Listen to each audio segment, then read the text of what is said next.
د بلوچستان د لیوي ځواک 39 کلن افسر ګل کاکړ د نړۍ له بیلابیلو هیوادونو په زرګونو لرغوني واړه او لوی ساعتونه راټول کړي او په کوټه ښار کې یې په خپل میوزیم کې خوندي ساتلي دي چې اوس یې خپل ټول وخت همدې ساعتونو ته ورکړی دی.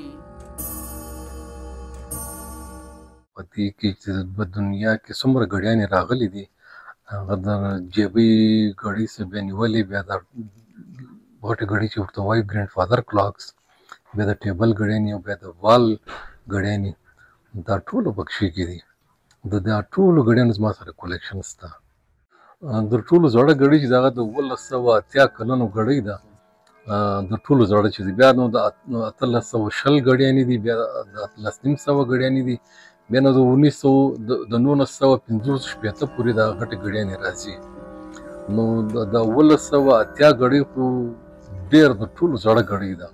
ما تر ننه پورې دې ته حساب نه دی کړی چې زما به څومره پیسې به خرڅ شوي، خو دا راته معلومېږي چې زما د ژوند ټوله سرمایه چې ده په دا شو کې ما لګولې ده. دې کې صرف هغه ګړیانې نه دي، د دنیا څومره انټیک شیان دي په هغه چې ګرامافونز دي، پخواني ریډیوز دي، یا پخواني ټیلیسکوپس دي، یا پخواني د تیلو څراغونه دي. دا ټولو کولیکشن ما سره شته.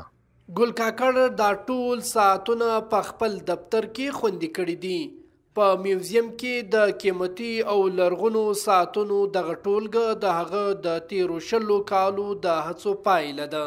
د ساعتونو په اړه یې لیوالتیا هغه وخت پیل سوه کله چې یې په خپل کور کې 2 زاړه ساعتونه وموندل چې د پلار ملکیت یې وو او د هغوی له ترمیم وروسته یې بیا د نورو لرغونو ساعتونو لټون پیل کړ.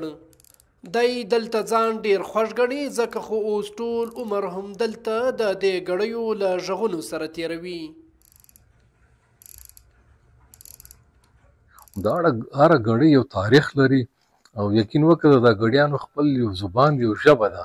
که وخت ورسره تیر کې دا ګړۍ یو خپل سلسله ده، په وخت ټایم درکړي او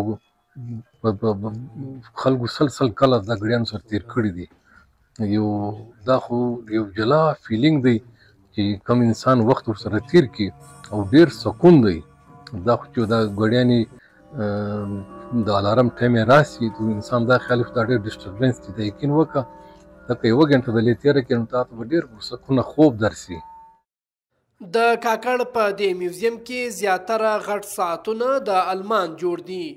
نوموړی وایي که المان وغواړي دا ټول ساعتونه خوندي کړي نو په پراخ تندي به یې ورته ډالۍ کړي.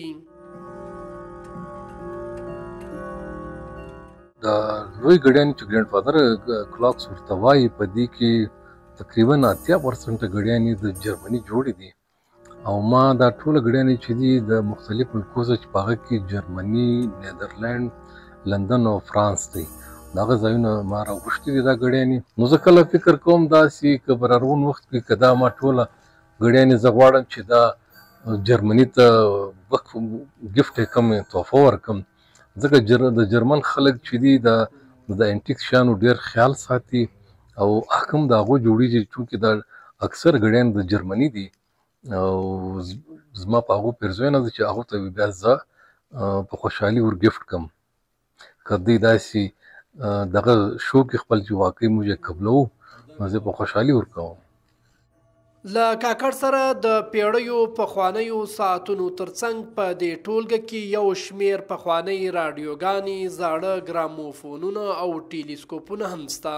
دی وایي چې ساعتونه یې نه دي شمیرلي خو باور لري چې د هغه په دې میوزیم کې اوس په زرګونو ساعتونه دي، خو هیڅ کله یې هڅه نه ده کړې چې د خپلې ټولګې ارزښت او لګښت اټکل کړي.